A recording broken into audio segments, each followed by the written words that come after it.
성경과 함께 보는 성화 5번째 시간입니다. 오늘은 여기 있는 그 제목처럼 십자가 이야기입니다.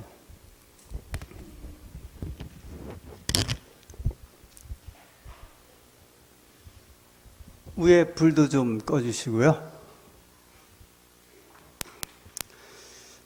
성화 가운데 꼭 그런 건 아니지만 제가 이제 이 성화를 이렇게 쭉 찾아가는 가운데 한 주제로 가장 많은 그림을 그린 주제가 있는데요. 그게 십자가 같아요. 십자가. 예수님께서 십자가에 달려 돌아가신 그 장면을 아주 다양한 이렇게 형태로 화가들이 그림을 많이 그렸습니다. 어떤 그림은 정말 너무 생생하게 그려갖고 그 그림을 보고 있노라면 되게 무서워서 그 다음에 너무 이제 막 애달퍼 하는 아주 생생한 그림도 있고요. 어떤 그림들은 또 이렇게 입체적으로 그린 그림들도 있습니다.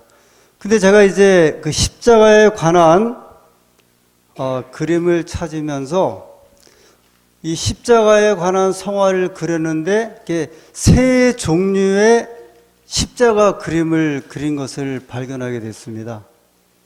그 첫 번째는 일반적인 십자가 그림이에요. 화가들이 예수님께서 십자가에 달려 돌아가신 그 그림을 그릴 때 예수님을 이렇게 중심으로 해갖고 이제 그린 그림들이죠. 그런 그림이 이제 대부분입니다. 제가 이제 몇 장 한번 보여드릴게요. 왜 그림이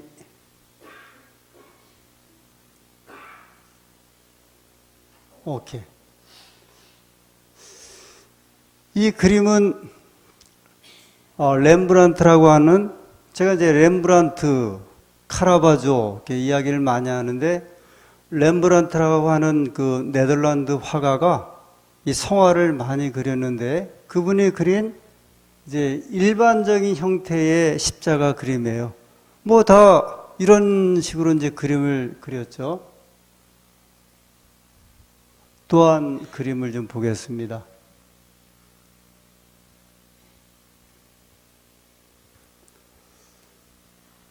네, 이 그림도 사실 이렇게 좀 가까이서 보면 이 십자가형이 이제 이야기하는 것처럼 아주 참혹하고 비참한 그런 이제 그 그림이죠. 일반적으로 이제 화가들이 이렇게 정성을 다해서 이 그린 그림입니다. 아마 여기에도 이 화가가 그림을 그리면서 어떤 상징이나 의미를 좀 부여한 것으로 생각이 드는데, 일단 일반적인 이제 그림의 형태입니다. 이것은 좀 최근에 거의 한 100년 전 그림인데, 노을대라고 하는 분이 1912년에 그린 앞에 있는 그 그림들하고는 좀 다르잖아요. 이 그림은 약간 추상적이면서도 이게 좀 약간 시대적으로 이 모던 어떤 십자가에 대한 현대적인 어떤 이런 모습으로 그렸고, 그래서 그랬는지 모르지만 십자가 그림에 대한 이런 모습들이 형태가 이렇게 좀 바뀌어져요. 예전에는 이렇게 사람에 가까운 모습으로 예수님이 이렇게 그림이나 그 다음에 옆에 있는 마리아, 요한 또는 이런 사람들에 대한 그림이 이렇게 실제적인 모습으로 이렇게 그렸는데, 그 다음에는 이렇게 좀 바뀌어지는 이런 모습들을 보게 됩니다. 보여드린 세 장의 그림이 이제 일반적인 십자가에 매달리신 예수님에 대한 십자가형을 그린 이제 그림입니다. 그런데 또 어떤 십자가 그림이 있냐면 자신의 얼굴을 그려놓은 경우가 있어요. 그 십자가 이렇게 그림을 그렸는데 예수님의 얼굴에다 자기 얼굴을 그려놓은 것은 아니고요. 이 그림 가운데 화가가 자기의 그림을 그려놓는 경우가 있고, 또 어떤 특정한 인물을 이렇게 그려놓는 경우가 있습니다. 그래서 오늘은 이 두 번째, 세 번째와 관련되어서 십자가에 대한 그림을 그린 몇 편의 그 성화를 보면서 이 십자가가 주는 교훈적인 의미가 무엇인지를 함께 나누도록 하겠습니다. 이것은 이제 그 렘브란트가 그린 1633년에 그린 이 십자가형이라고 하는 그림입니다. 아까 제가 일반적인 그 그림을 그렸던 그 성화를 보여드렸는데 그분이 이제 십자가형에 대해서 한 편만 그린 게 아니라 꽤 많은 이제 그림을 그렸는데 그 중에 하나가 이 그림이에요. 좀 깨끗하진 않지만 이분은 누구시죠? 이게 매달리신 분은요? 예수님이시죠? 그리고 이제 주변의 인물들을 그렸는데 이 그림의 특징이 하나 있는데 제가 이제 좀 기본적인 설명을 드렸고 이것은 어떤 십자가형에 대한 그림일까요? 한번 좀 쭉 이렇게 한번 좀 봐주세요. 이게 이제 세 명의 이렇게 주요한 인물에 대해서 환하게 이 화가가 그림을 그려놨어요. 예수님, 서 있는 한편의 남자, 그 십자가 밑에 그 발치에서 이 붙잡고 있는 이제 한 사람의 그림이에요. 혹시 여기서 좀 약간 특징적인 거 볼 수 있습니까? 이게 좀 이렇게 딱 깨끗지를 않아서 그러긴 하는데 그래도 전에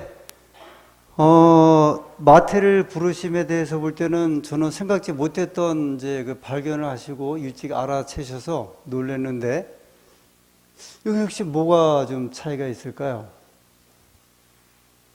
제가 힌트를 하나 좀 드렸는데 이 지금부터 보는 그림에는 화가가 자신의 이제 얼굴에 들어가 있든지 다른 사람을 넣는다 그랬거든요. 그럼 이 중에 이 그림 가운데 혹시 좀 특징적인 사람이 보이십니까? 누구 같아요?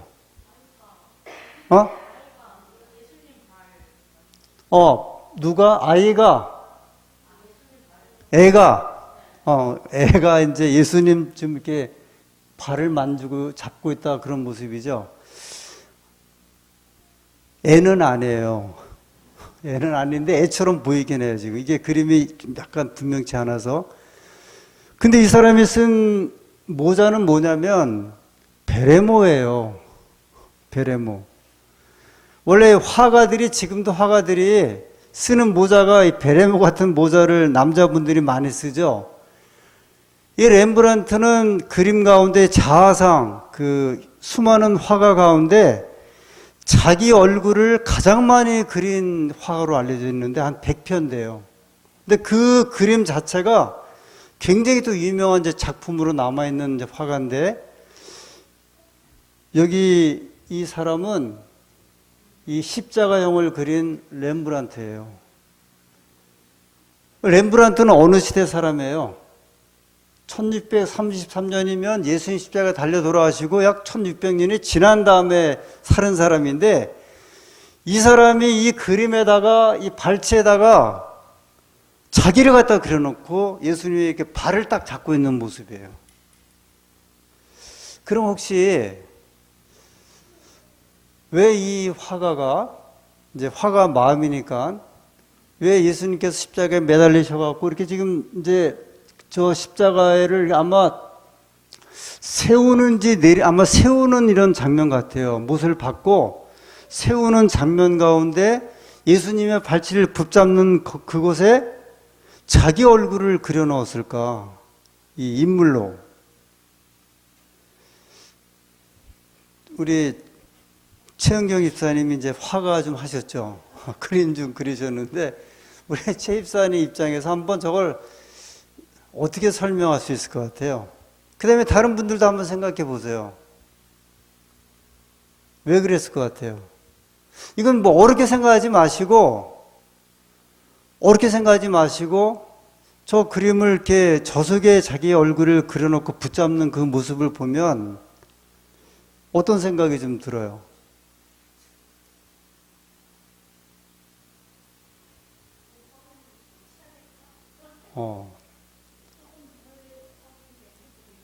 해드리려고 이제 못 박는데 또 동참했다. 맞아요. 자기도 저 십자가형을 받는 예수님께 그 당시 자기는 없었잖아요. 근데 1600년이 지나서 자기가 이 그림을 그리면서 이럴지도 모르죠. 내가 만약에 그때 있었으면 제자들처럼 도망가지 않고 끝까지 남아서 이렇게 했을 것이다. 이 제자들아, 이제 그런 어떤 선언도 되고, 내가 지금 1600년이 지나서 살고 있지만 내가 이 그림을 통해서 나도 여기에 그리스도인으로서 동참합니다. 이 아픔을 같이 합니다는 이제 그런 어떤 의미로 이 렘브란트가 이런 그림이 드물어요. 이런 성화에 자기 얼굴을 이렇게 그린 그림이 거의 없어요, 또. 이게 아주 특별한 경우거든요. 근데 이 속에다가 렘브란트는 자기 얼굴을 그려놓으면서 이 십자가에 그때 너 거기 있었는가? 그 찬미도 있잖아요. 아주 십자가 관련된 아마 그때 어떤 그 자기 대답인지도 모르겠어요. 내가 예수님을 이렇게 그 고통 당할 때 그것에 이렇게 함께 참여하고 있는 아마 뭐 저희가 이 그림을 놓고 볼 때 같은 심정 아니겠어요? 그래서 이제 이 렘브란트는 아주 특이하게 이 십자가에 있는 그 그림 속에 자기 얼굴을요 완전히 뭐로 해놨냐면 그때 이렇게 그 함께 막 일했던 그런 사람으로 자기 얼굴을 그려놓은 거예요. 아마 그 예수님께 대한 헌신과 사랑에 대한 이런 것이 이제 아주 깊게 담겨 있는 그런 그림입니다. 이거 굉장히 비싼 그림이에요. 이게 지금 우리가 이렇게 보지만 엄청나게 비싼 이제 그림들이고요. 뭐 하나밖에 없는 그림이니까 그 나라의 국보, 보물 같은 그림들이죠. 두 번째 그림은요, 1660년경에 프란치스코 데 수르바란이라고, 이분은 이제 스페인 화가인데 이분이 십자가상 앞에 화가 이런 제목으로 이제 그림을 그렸어요. 이것도 성화인데, 그러면 십자가상 앞에 화가라고 하는 말은 여기 이분은 누구죠? 예수님이시고 이분은 누구예요? 이 그림을 그린 화가예요. 그러니까 이 화가가 십자가 앞에서 누구를 지금 바라보고 있는 모습이냐면 예수님을 바라보고 있는 그 그림이에요. 그러니까 이런 그림도 굉장히 이제 드문 그림이에요. 그런데 이 그림의 이 모습을 보면 이 화가가 굉장히 이제 그 경탄하고 그 다음에 경외하는 어떤 이런 심정으로 십자가에 매달린 예수님을 이렇게 바라보는 장면입니다. 그래서 한 손을 어떻게 했죠? 오른손을 가슴에 얹고. 이게 무슨 표현이에요? 예? 동경의 존경이에요. 존경. 우리 태극기에 대한 이제 맹세할 때 또 애국가를 부를 때 손을 이제 그래서 어떤 선수는 이제 이 운동을 막 그 경기할 거 신경 쓰고 자기도 모르게 손 안 올리면 그게 찍히면요 엄청나게 또 네티즌들이 욕해요. 저 아주 이거 안 한다고. 그 의미는 뭐냐면 아마 그 동서고금을 일컬어서 그가 오른손을 들어서 이제 왼편 가슴에 손을 얹는 이 행위는 대단한 이제 존경에 대한 그런 의미를 상징하는 것 같아요. 뭐 국가라든지 그다음에 애국가가 울려 펴질 때 국가가 그리고 이제 또는 뭐 국기가 이제 그 개항될 때 이런 모습들인데 지금 이 화가는 이 앞에서 그 십자가에 매달려 있는 예수님을 바라보면서 최고의 어떤 이제 지금 존경심을 이제 표하고 있는 이런 모습입니다. 이게 저희가 좀 이제 분명치 않아서 이 얼굴의 표정은 이제 아주 이 경애에 가까운 정말 그러면서 탄식과 존경과 사랑과 이런 그 모습이 그 십자가를 이렇게 바라보면서 아주 감동적으로 바라보는 이런 그 장면이에요. 그래서 이 그림을 또 이렇게 설명한 그런 분들이 이 모습을 이렇게 막 이렇게 그리고 설명한 것을 보면 아주 정말 이 화가가 수르바란이라는 화가가 한 사람의 화가지만 자기가 그 십자가 앞에서 대면에 보고 있는 예수님을 바라보면서 최대의 어떤 존경과 그 다음에 그 경외심을 표현하고 있는 이런 모습이라고 이제 이야기를 하고 있습니다. 그래서 저희도 이쯤에서 저희 교회에도 이제 십자가적인 상징이 강단에 있죠. 아마 저희가 교회 본당에 이제 십자가를 이렇게 게시해 놨을 때에는 의도가 있을 것 같아요. 이 교회 건축할 때 윤 장로님 하셨다 그랬고, 저 십자가는 어느 분의 작품이에요, 혹시? 십자가를 이렇게 게시하자고 했을 때. 아니, 했는데, 이게 이제 교회도 있는 교회가 있고 없는 교회가 있거든요.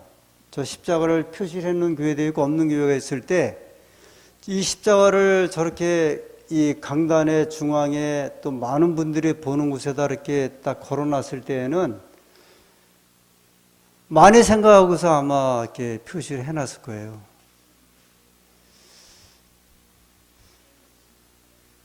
저희 이제 교회 청년들이 되게 이제 목걸이를 잘 안 하잖아요. 거의 안 하죠. 한 번은 저희 둘째 딸이, 오늘은 이제 큰 딸만 와 있으니까, 둘째 딸이 결혼하기 전에 애들이 이제 귀걸이도 하고 싶고, 이제 그 다음에 목걸이도 하고 싶을 거 아니에요. 그 집에 있을 때는 안 하고, 회사 출근하고 할 때는 이렇게 귀걸이도 하고 다니는 것 같아. 목걸이도 하고. 근데 한 번은 집에 왔는데, 목걸이를 했는데, 그 목걸이가 십자가 이렇게 목걸이를 했더라고요. 그래서 제가 속으로, 야, 그래도 기특하다. 그래도 다른 목걸이가 아니고 무슨 목걸이요? 그래도 십자가. 그 제가 걔한테 뭐라 그러겠어요? 속으로는 내심이요. 그 다른 거보다는 그래도 십자가를 이렇게 십자가 목걸이를 달고 다니니, 어떤 목사님은 여기다가 양복 여기다가 무슨 저기 사인을 해갖고 다녀요. 여기 마크. 십자가 마크. 저도 한동안 십자가 마크 좀 하고 다닌 적이 있었어요. 이제 자기 성직자의 표시로 십자가에 대한 의미로.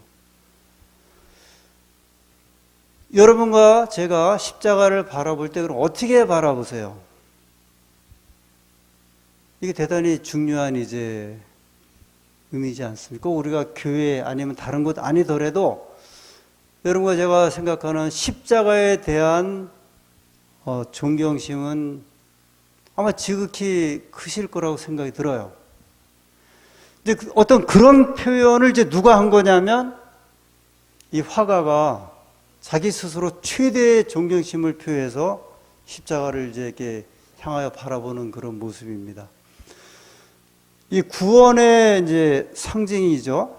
그 다음에 이제 가장 비참했던 형틀 또는 사람이 죽어가는 아주 잔인하고 무서운 도구임에 틀림이 없지만 저 형틀을 통해서 구원이 베풀어진 이야기를 우리 속에 이제 상징적으로 표현하고 있습니다.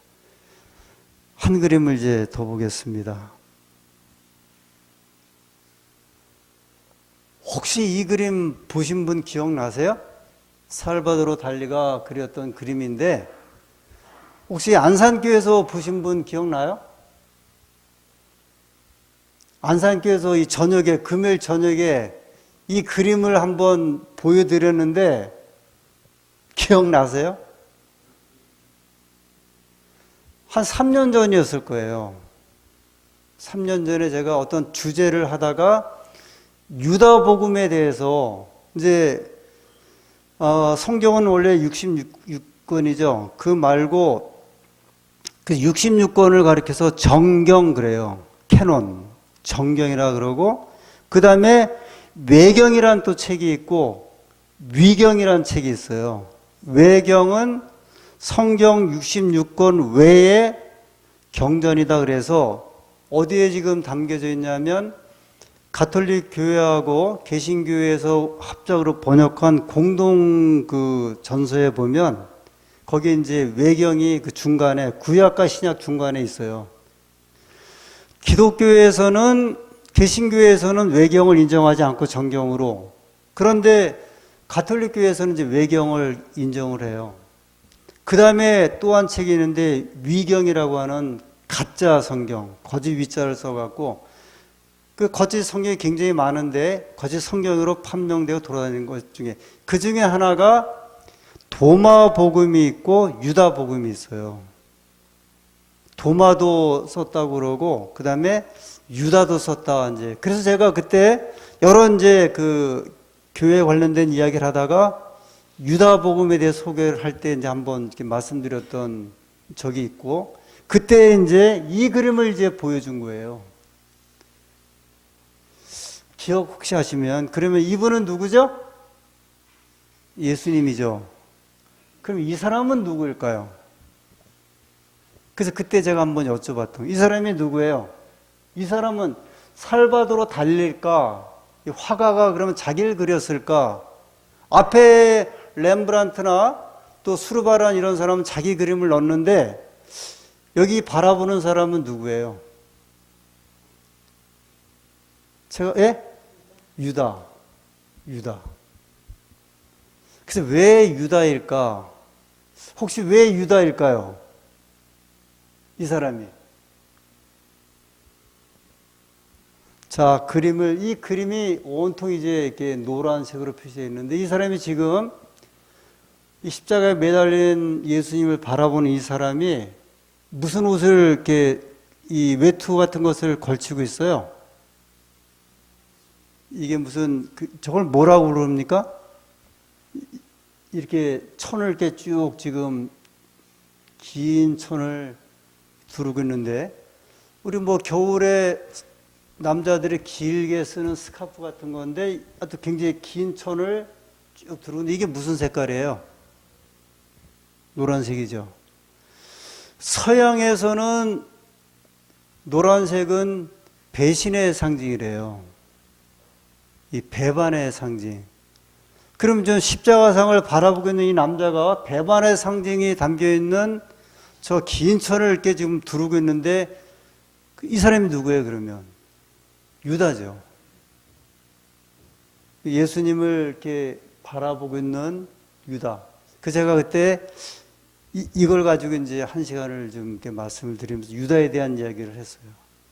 근데 여러분 한번 이 십자가에 매달린 예수님을, 이게 지금 사실 거의 이제 지금 현대화거든요.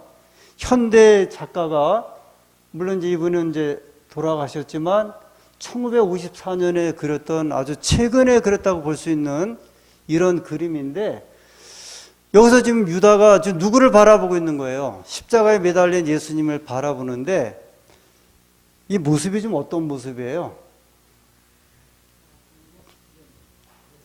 도도해 보인다. 지금. 예, 왜 이게 배반의 상징인 그걸 천을 확 이렇게 두르면서 도도해 보인다. 우리 최준규 집사님은 어떠십니까? 남자 입장에서 딱 지금 저런 맥빠지게. 그럼 뭐하고 앉아있어? 지금 안 보이는데.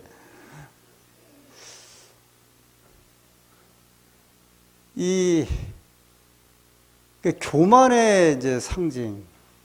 아까 이제 백 집사님이 도도해 보인다 그랬는데, 이 자태가 서 있는 그 모습이, 저는 이제 그렇게 생각을 했죠. 이 유다가 쯧쯧 그러면서, 왜 거기 매달려 계십니까? 왜 내려오시지? 그리고 아니 거기에 매달려 계실 분이 아니지 않습니까? 그렇잖아요. 유다 입장에서 볼 때는. 아니 죽은 나사로도 부활을 시켰고, 나인성 과비 아들도 이제 살리신 분이시고, 저 갈릴리 호수도 그 폭풍 가운데 걸으셨고, 보리떡 5개로 2만 명을 그걸 떼어서 먹이신 그런 능력의 분이시고, 저 거러사 광인이 무덤에서 만났을 때 그 광인을 귀신을 쫓아왔고 수많은 돼지떼에 보내갖고 아주 이렇게 보내셨던 그런 이루 말할 수 없는 능력을 가지신 분이 지금 거기에 지금 왜 이렇게 달려서 그 고초를 겪고 있습니까? 이규영 집사님, 비웃는 것 같고, 예, 교만과 도도함과 어떤 비웃음과 이런 것들이 이제 이 속에 아주 깊이 이렇게 이제 드러나 있는 이런 모습이에요.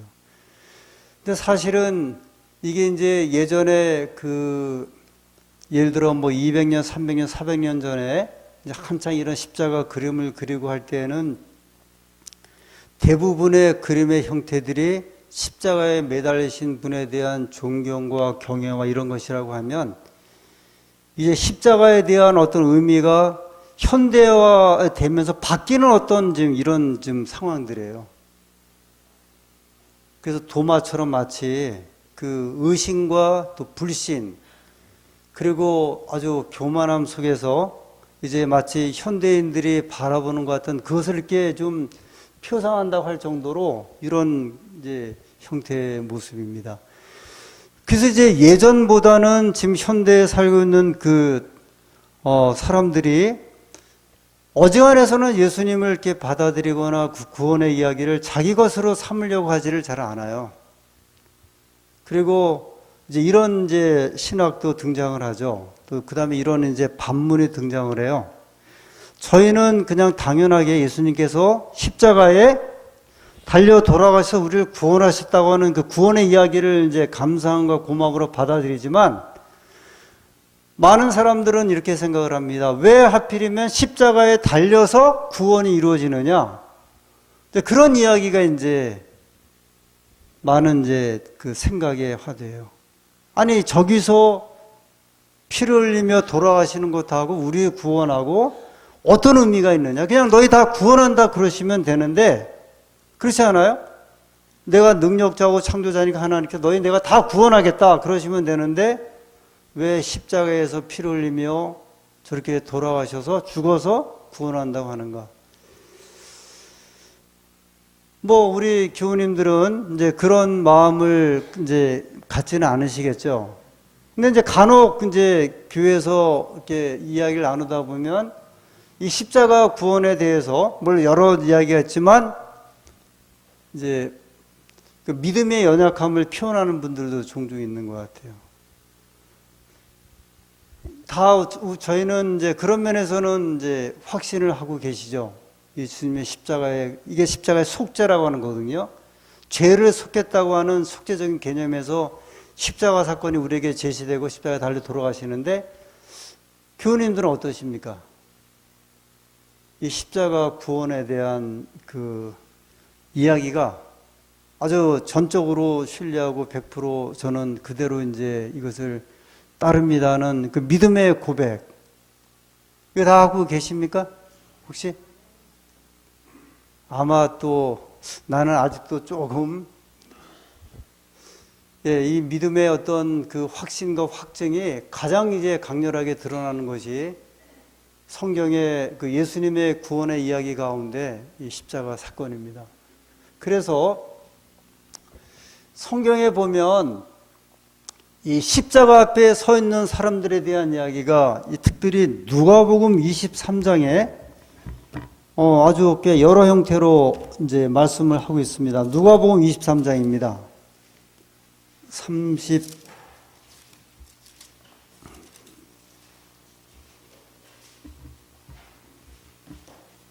34절부터 보겠습니다.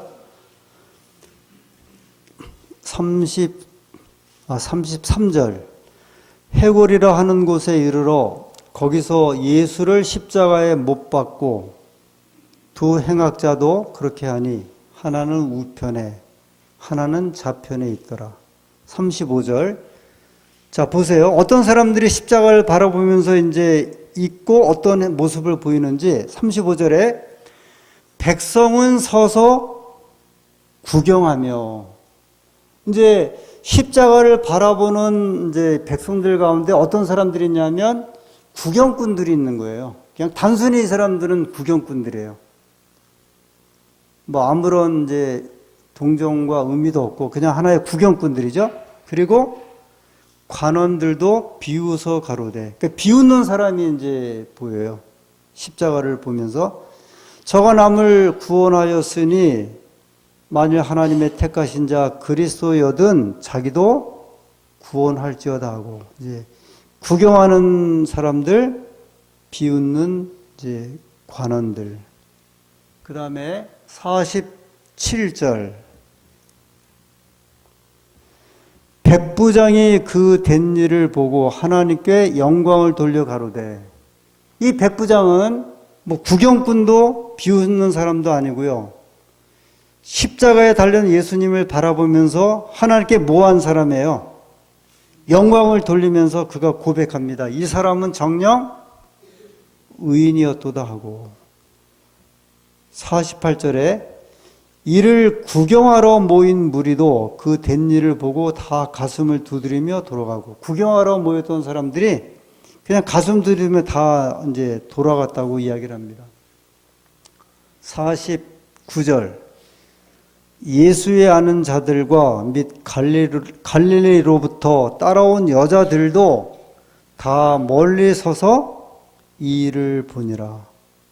여기 이제 마리아들 포함되어 있고 예수님을 따랐던 사람들이 다 멀리 서서 이 장면을 이제 보고 있다고 소개를 합니다. 여기 49절에 이 예수님을 따라왔던 여인들, 또 함께 했던 사람들은 예수님의 사역에 동참하고 그 십자가형에 대한 아주 그 가슴 아픈 모습을 보고 있는 아주 진실된 이제 주의 백성들로 이제 보여지죠. 이런 이제 백성들입니다. 십자가를 바라보는 사람들의 시선과 태도는 이제 저마다인 것은 틀림이 없어요. 결국 오늘날 지금도 이 구원의 이야기는 십자가에 매달려 우리를 위해서 속죄하신, 죄를 속하신 예수님을 내가 그것을 어떻게 받아들이느냐, 인정하느냐는 이제 그 차이인 것 같아요. 그것을 받아들이는 사람이냐, 아니면 거절하는 사람이냐, 구경하는 사람이냐, 비난하는 사람이냐. 여기 바울은, 여기 이제 우리, 되게 이 그림은 저희 교회에서 발행되는 그 성화, 그 달력에 종종 이제 실리는 그림이죠. 아마 이분들이 누가복음 23장 49절에 나오는 예수를 아는 자들과 또 함께 했던 여인들이 멀리 서서 이제 가슴 아파하고 그러면서 이 십자가를 바라보는 이 장면이라고 생각이 됩니다.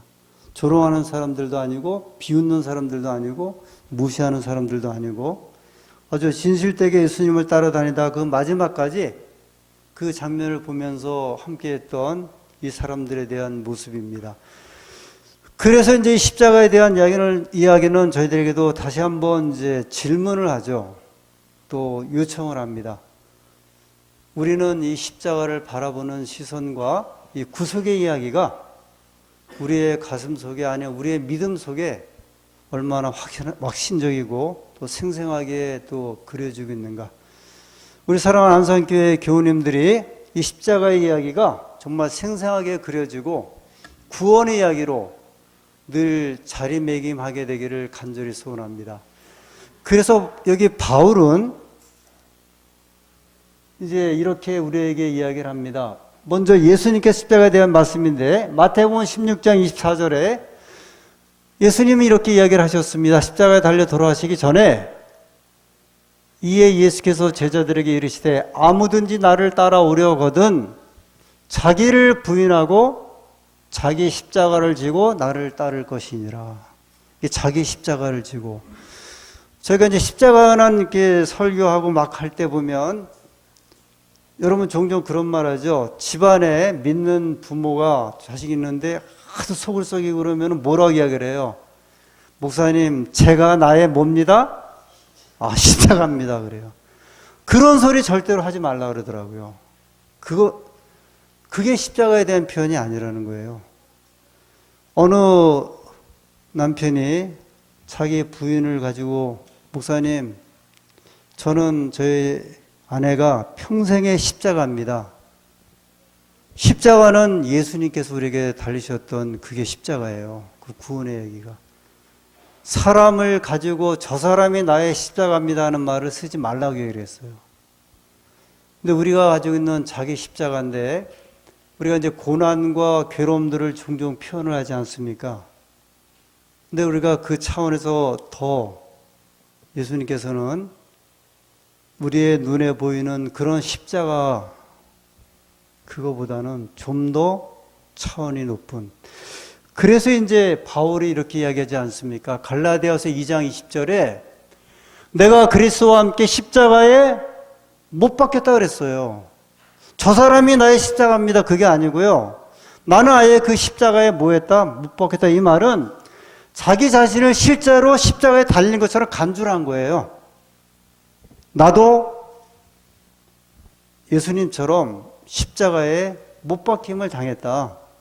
그 고통에 동참했고 내가 그런 삶을 살고 있다고 하는 고백이죠. 그런즉 이제는 내가 산 것이 아니요 오직 내 안에 그리스도께서 사신 것이라. 이것이 이제 예수님을 우리 구원의 구세주로 믿는 백성들이 하는 고백인데, 이미 사도 바울은 이제 그렇게 고백을 한 거예요. 나는 이제 십자가에 못 박혔다. 그래서 여기 또 한 말씀 보겠습니다. 갈라디아 6장 14절에 그러나 내게는 우리 주 예수 그리스도의 십자가 외에 결코 자랑할 것이 없으니, 이 유명한 말씀이잖아요. 내가 자랑할 수 있는 유일한 것은 뭐밖에 없다. 우리 주 예수 그리스도의 십자가 외에는 아무것도 자랑할 것이 없다. 그러니 이제 사람을 가지고 저게 나의 십자가야 그러면 되겠어요, 안 되겠어요? 안 되죠. 십자가 외에는 나는 아무것도 자랑할 것이 없다. 그래서 이제 배설물이라고 표현도 하기도 했고요. 이 세상의 것들은 마치 우리가 아주 하찮게 여기는 것들이다. 뭐를 생각하면요? 십자가를 생각하면. 그래서 17절에 이후로는 누구든지 나를 괴롭게 하지 말라. 내가 내 몸에 예수의 흔적을 지니고 있노라 그랬어요. 이 예수의 흔적을 내가 지니고 있다 표현했는데, 이 바울이 말한 예수의 흔적이 무엇일까? 그가 다메섹에서 예수님을 만난 이후로 이 고린도 후서 11장 23절부터 보면은 바울이 내가 수없이 맞고 복음 전하다가, 그리고 40에 하나 감한매를 3번이나 맞고, 그러니까 거의 120번을 맞았다는 거예요. 이거 죽죠, 사실. 태장이라고 하시 이제 옛날에 그 볼기치 첫 때 쓰던 그런 거를 이제 제가 맞았다는 이야기죠. 그 다음에 돌로도 침을 당하고. 그 흔적이라는 거예요. 내가 십자가 외에 자랑할 것이 없는데 내 몸에 뭐를 지금 지니고 있다? 예수의 흔적이 있다. 그 흔적은 예수님을 믿음을 통해서 가지고 있는 아주 생생한 흔적. 내가 그거 외에는 나에게 아무런 이제 필요한 것들은 없다. 그것이 이제 바울의 이제 선언이에요. 십자가에 대한 고백이죠. 여러분과 저도 바울처럼 나는 십자가 외에 자랑할 것이 없다. 그렇게 또 자랑스러운 십자가를 자랑하고 구원의 길에 서게 되는, 그래서 십자가 희생당하신 우리 주님의 은혜가 우리의 생애를 늘 풍요롭게 하고 또 일으켜 세우는 귀한 주의 백성으로 살아가시게 되기를 간절히 소원합니다.